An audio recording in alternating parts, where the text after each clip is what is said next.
the rack. You know what I'm saying? And, South Side, represent that South Side all day, baby. Southside, Inglewood. Yep. Uh-huh. And it's like, you know, with everything up here, you know, even just to expound on Chicago.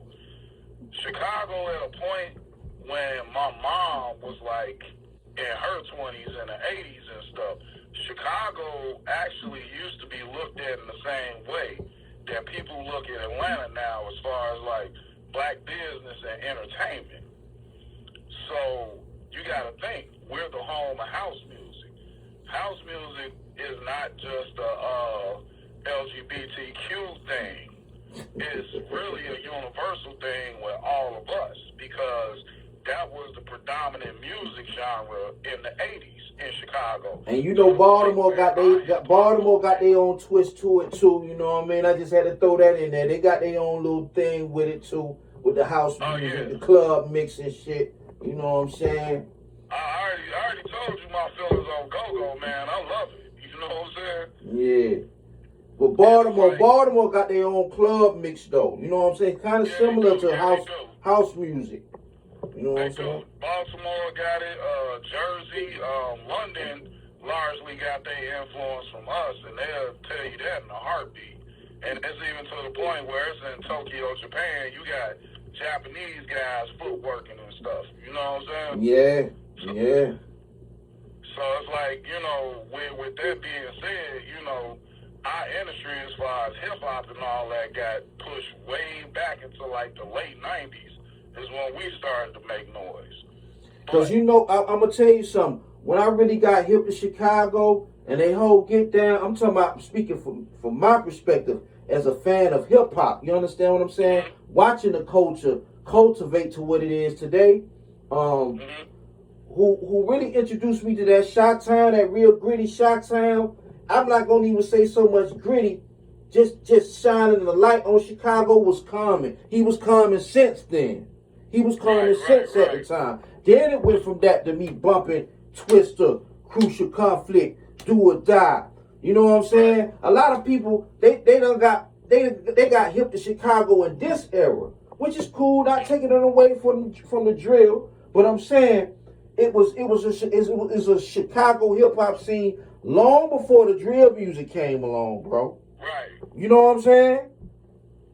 Yep, it was. And the way it was, you had the backpack side of things, and then you had the street rap side of things, which is what Twista and Do or Die and all them represented. Right. Yep. And what's the name of this other group? Damn. They was down with Tupac. They was down with Rap-A-Lot. They was down with Rap-A-Lot too, man. What's the... Huh? Not the snipers. Who this other cat is, man? Psychodrama. Yeah. Hey, them niggas was like that though, Slim. Hey, they was jive like that though. Yeah, they got a new album out right now too. It's all out on all the platforms and the shit hard, like tough. You know what I'm saying? Yeah, no doubt. And it was like, you know, really with during the late 90s, which was like, you know what I'm saying, junior high school era for me. Mm-hmm. You know, it was like the underground scene was bubbling hard. That's what a lot of people didn't see because originally Chicago radio up until the late 90s would really play local music, local hip hop. You know, you can only hear it on the college radio stations on WHPK, that's University of Chicago's radio station, JP Chill, shout out to him, and Kennedy King College Radio, which is on my side in Inglewood. It's a community college. Rest in peace to Pink House. Pink House was a big part of the reason that the underground scene in Chicago got so big in the 90s and the early 2000s. Who was Pink House? Pink House was a DJ on WKKC. Okay. Later on, he was on radio, you know, Chicago regular terrestrial radio. And he was one of the first people to start breaking local artists on the radio up here, and he really went to bat for a lot of people. Let's just say a lot of our DJs that's world renowned, like Sean Mack and especially DJ Ferris, Timbuktu, rest in peace, all of them were, you know, very familiar with Pink House and were heavily influenced by him. You know, another guy who used to break some local talent was Ramonski Love. You know what I'm saying? And yeah, those guys really stood at the forefront of what was coming, what y'all see today. You know, where, you know, now you got Chicago records in regular rotation with records from all over the country. You know? Right. And those were the guys, those were the trailblazers, you know, up here. They always kind of come in twos, you know what I'm saying? Like, even when Kanye came out, I want to say, who else was out then? Bump J. Yeah, the one who went to, who got locked up in the feds for robbery. Yeah, I remember Bump J. He was rocking with Kanye for a minute. Yeah, Bump J, had that not happened, Bump J would have been our equivalent to like a T.I. You know what I'm saying? Yeah. Yeah. And it's like, you know, because he had the streets on lock. I'm talking about Goon Squad. When he said we rolled 500 deep through the streets, that was real. Like, this was like one artist that literally united every single gang that you could think of, you know, had a representative in Goon Squad. And, you know, everybody was moving together, moving as one, you know, for this guy. And Bump J was a gangster too, right?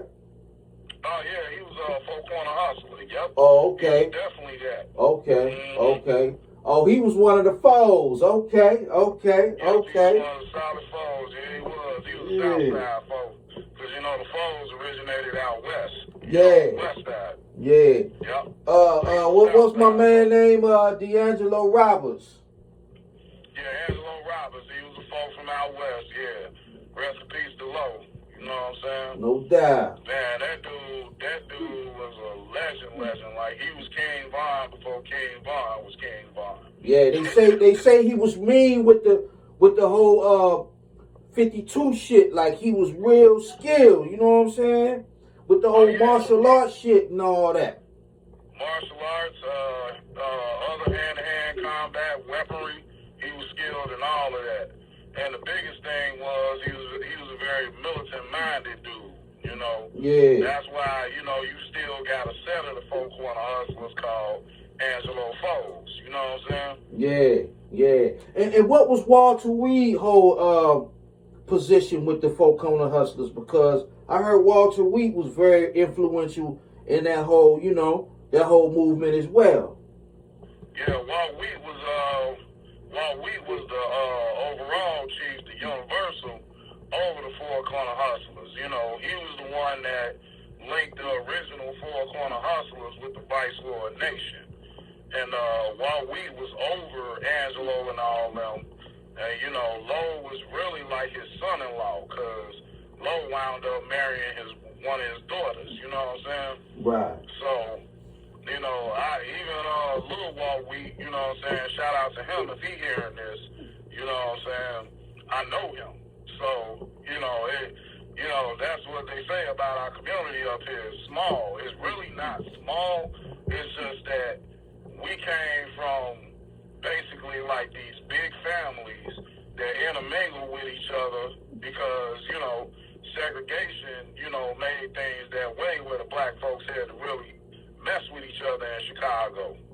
So that's what makes us small and make us interlinked like we are, because all of us came from these huge families way back in the 60s. You know what I'm saying? And you know, Chicago's history, man, is rich, because little people know a lot of Chicagoans, like, their history trails all the way back to Mississippi. You know, yep. A lot of them migrated from Mississippi, man. Yep, Mississippi, Alabama, and Tennessee are the top three southern states that everybody came from. My grandparents came from Louisiana. Okay. So, And Okay. we always had a different flavor than everybody else. Right. What's this guy's name? GLC. I know he was affiliated with Yeah. Kanye. I'm familiar with GLC because I got family that actually stayed in the area that he was from, and on the south side around 87th Street. Like basically all of the go-getters, the group that Kanye was in, came from that area, came from Auburn Gresham. Mm-hmm. That was GLC, Really Doe, Timmy G, Aerostar, and Kanye.